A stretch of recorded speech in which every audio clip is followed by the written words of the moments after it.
3, 2, 1.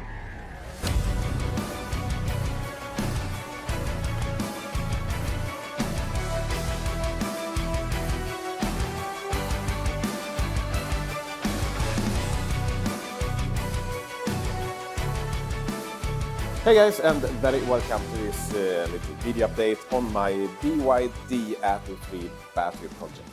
So today I will show you the parts that I have bought here to use together with this battery, so we can have this communication between the battery and the inverter to work. So yeah, here we have it. Let's go. So here we have all the parts that I now have bought, and pretty much everything here is coming from a local hardware store called Biltema, and the most of the Swedish people knows about that store. And this is an electrical cabinet, some gruments, and we have a normal phone charger that I plan to use to supply the LilyGos with the 5 volts. There are other ways to do that, of course, but I have done it this way. And then we have an USB-A to a USB-C cable, and I plan to cut away this C end and just splice this cable into the electrical cabinet here, and then this 5 volt from this phone charger here will supply those LilyGos with 5 volt power. And then I have also 3 circuit breakers here, and those will now be used just as a normal breaker from here on. So that's pretty much what we need to have this system to work. And we of course also need to take a look at the power supply here. So there is different ways to do this, but I have decided to go with an AC to DC adapter. So this will go into your wall socket, and this will now transform that voltage down to 12 volt DC. And this one will now go into this cabinet and supply everything here with power. There is one big downside when you are doing it like this, and that is if now the grid fails, well, then you will be standing there with a perfectly charged battery, but the contactors in the battery will now open up, and you will not be able to use the battery at all if you don't have any grid power. So in one of my earlier videos I had a tip about this unit here. So what this does is that it will now take 12 volt input here in the side and then send out 12 volt all the time to the system that we now need to supply with 12 volt. Normally this will be a router or a modem or something like that, but it will be perfect for this setup here also. So when the grid now fails and we don't have any 12 volt input into this power supply anymore, then the battery inside of this one will send out 12 volt to the rest of the system here during that period of time. Then you can use your system in an off-grid situation.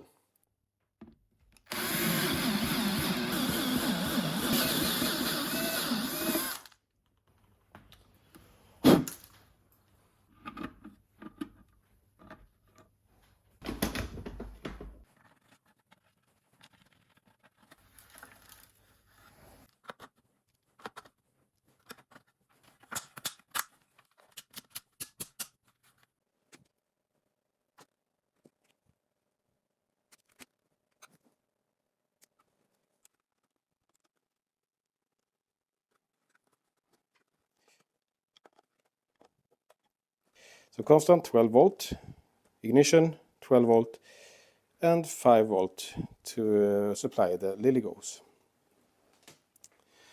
So here are the LilyGos, and it is now time to connect them to the inverter and to the battery.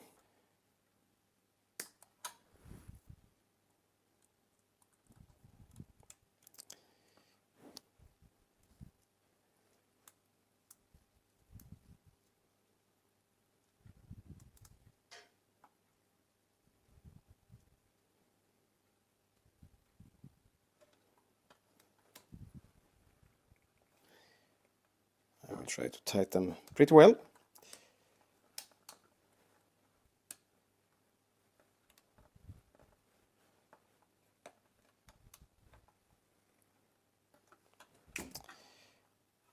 they are.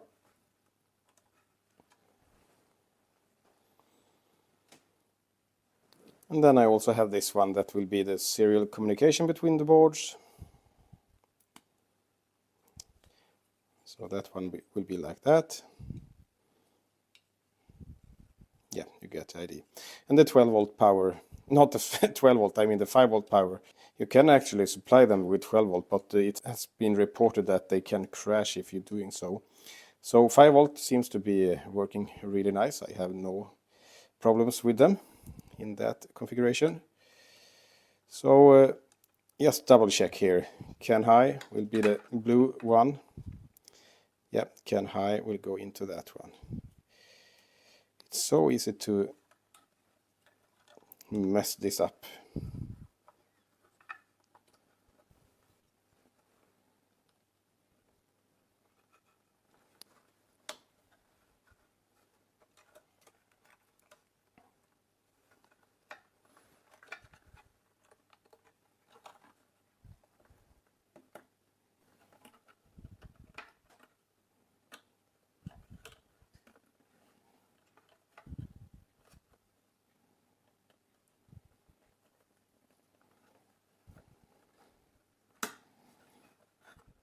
All right, it's now start to be ready here.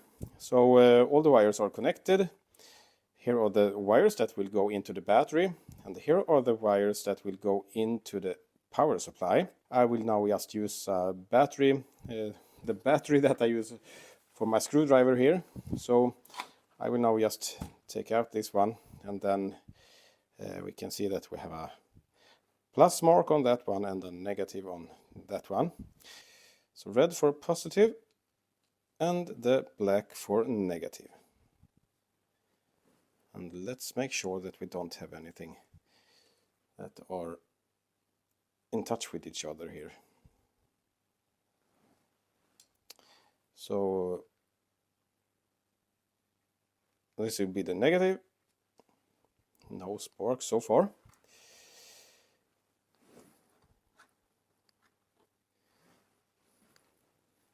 So this will be a permanent positive. Ignition. So let's now check if that's correct. The constant power, 12 volt. Ignition. We are going to check the CAN bus also. The CAN bus is on the green wires here. So I will now apply power to the LilyGos, and they will pretty soon turn red, I guess, because we are not connected to anything right now. Yeah, they are red, just as they should be. So I will now just measure if we have CAN communication. So one pin to the ground here, and the other one to CAN high, that is green. And we are measuring 2.59, and that seems to be right. That's pretty much what I did expect. And the other one should be a little lower. Yeah, it's down to 1.4, and this is because we don't have any traffic in the bus right now. In a working system like this, you will normally have around 2.5, 2.6 on CAN high, and maybe 2.4 on CAN low. So great. It seems to be correct.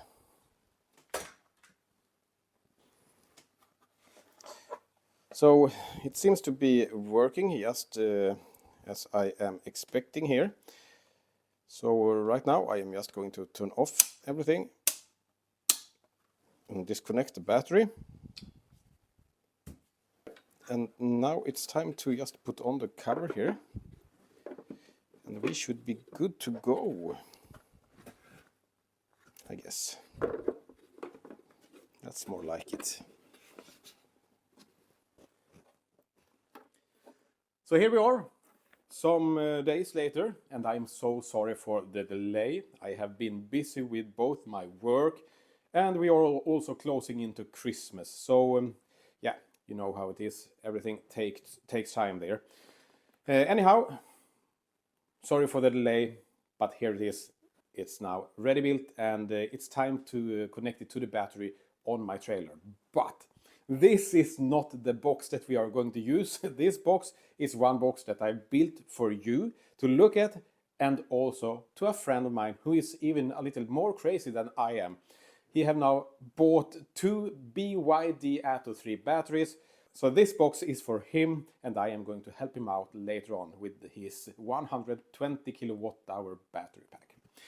So yeah, that's pretty much it. I am going to leave this one on the bench here, and we are going to pretty much take off now from where we ended the last video I posted. So let's go out to the trailer and let's connect that box to my inverter in my basement and see if it receives the state of charge. Here we go. Here we have everything, and I will just open up this box here. So the LilyGo on the left side are communicating directly with the battery, and the one on the right are communicating with the inverter in my basement. And then we have this RS485 serial cable between them. And some of you guys have now asked me why I have 2 LilyGos, and that's because that the Sulax inverter are so sensitive for any vehicle cam that can slip through the first LilyGo here. So if we now use 2 here, that vehicle cam will be completely gone, and the Sulax inverter will then be happy and don't go into any fault state.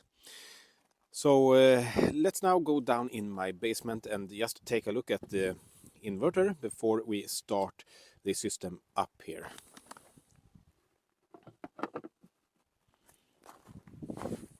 And you can see that we don't have anything hooked up to it right now. It's 0 volts on the battery, and it's now blinking to it's not connected to anything. So let's now apply the network cable that we have here. So inside of this connector you can see the CAN cables, the blue and the white one. So let's now connect that one.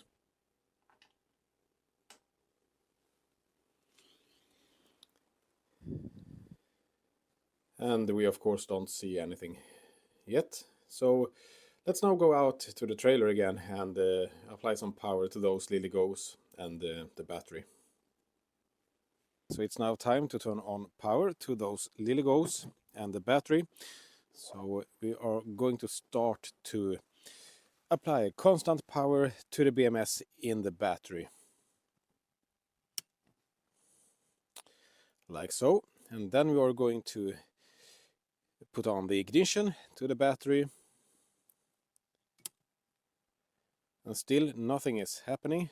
And now we are going to apply power to those LilyGo boards. So I will now just take off my mic here and put that on the battery. And hopefully you will hear 2 clicks now when I apply power to the LilyGos. So the first click will be the pre-charge circuit that will pre-charge the inverter, and the second click will be the main relay that will apply the whole battery voltage into the inverter. So yeah, let's activate those LilyGos. In 3, 2, 1.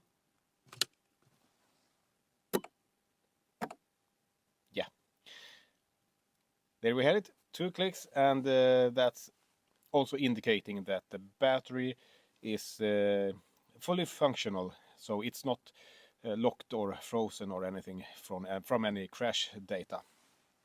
If now the airbags had been popped, so that's great.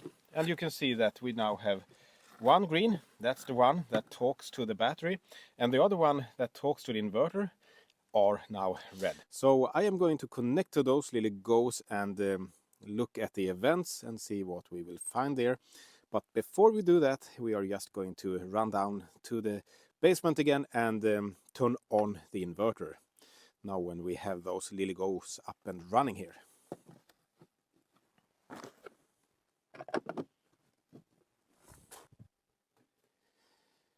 Perfect. It is working. We have the state of charge and no blinking battery box there. So just perfect. So let's turn it on.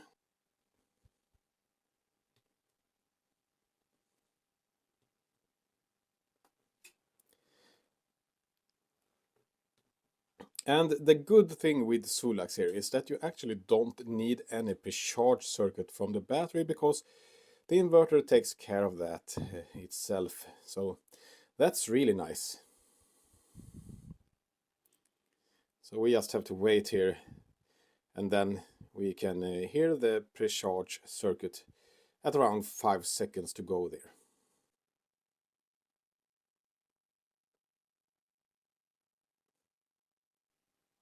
So here comes the relays.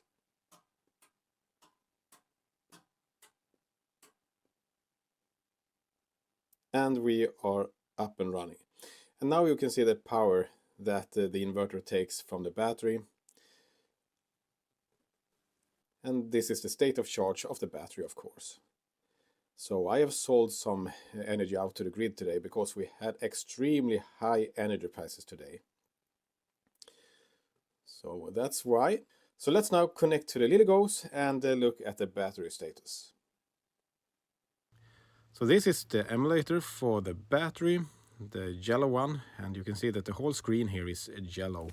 So the state of charge is now 22.7, and I don't scale my state of charge here because I do that in the inverter instead. And you can see the voltage 401 volts, and we are now pulling 4.2 amps, and we are using 1.6 kilowatt. And this is the great thing with the high voltage battery. You don't have to draw so much current before you have a lot of power from it. So let's go into the event here, and let's take a look at that. And here you can see that we have a lot of events. So reset, power on. So I guess that this is pretty much everything that happens when the power turns on, because we have a battery under voltage, and we did see that we did not have that at all. And then cell deviation high, that's not true either. So this is just some irrelevant messages when we start everything up here. So why not just clear all the events here? Yes, I want to do that. Back to the page, and let's read it again, and you can see that we now have this CAN inverter missing. So I have tried a lot of stuff here, but I cannot have this code to disappear. I have tried to shield the serial cable between those LilyGos, and I have tried to ground the third pin or the middle pin in that serial connector. I have pretty much tried everything, but this is still coming up all the time. And you can also see that sometimes this cross mark over the inverter disappears. Now we can see that we have a check mark even on the inverter. So I guess that it sometimes just lose connection to the inverter. So anyhow, let's take a look at the inverter LilyGo here. So we pretty much have the exact same numbers here. So you can see that we now have a system status fault here. But here you can see that we have a check mark on both the battery and the inverter. So this is clearly working. Let's go in and look at the events. And reset power on, yeah, that's no problem. And Wi-Fi connect, I don't see why it should be red, so just let's erase this. And back to the main page, and now it's green again. So this is how it should look. It's just one more thing that we have to take a look at, and that's the cell monitor here. And I don't really know why, but I have been waiting here for a long time. And also in the battery LilyGo, we can take a look at that too. So let's go into the cell monitors for the battery, LilyGo. And I mean, I've been waiting here for around 5 minutes and still I cannot see any information from the cells here. But I mean, it doesn't matter so much because the important thing is to see the numbers here, that you will have the cell max voltage and also the cell minimum voltage and the cell delta there. So that's pretty much what I am looking for when I am doing this kind of checks here in the LilyGos. All right, I have to say that this seems to be working just great. So I will now try this out for a few hours or maybe to tomorrow evening, and then I will disconnect everything and go back to my Volkswagen ID.3 battery again. I have now been using that one for around 2.5 years and it is working just fine, but it is much better with this type of cells. I really have to say that I like them. And one more thing is that I also can have this, probably can have this a lot closer to my house, because now I have almost 20 meters between my battery and the house here, so I think that this one will be standing much closer. I would like to have it on the wall, but I think that my insurance company don't like that at all. So I just now want to say one more thing here about those LilyGos here, and that's about how to code them. And I will not talk so much about that because Dala the Great has a YouTube video when he explained that and also show you how to do it. So I will leave a link down in the comment section that you can follow. So take a look at that video, and you will also find one more link, and that's to his GitHub site that you will find more information about the inverters that you can use and some other stuff that you can use to have this system to work.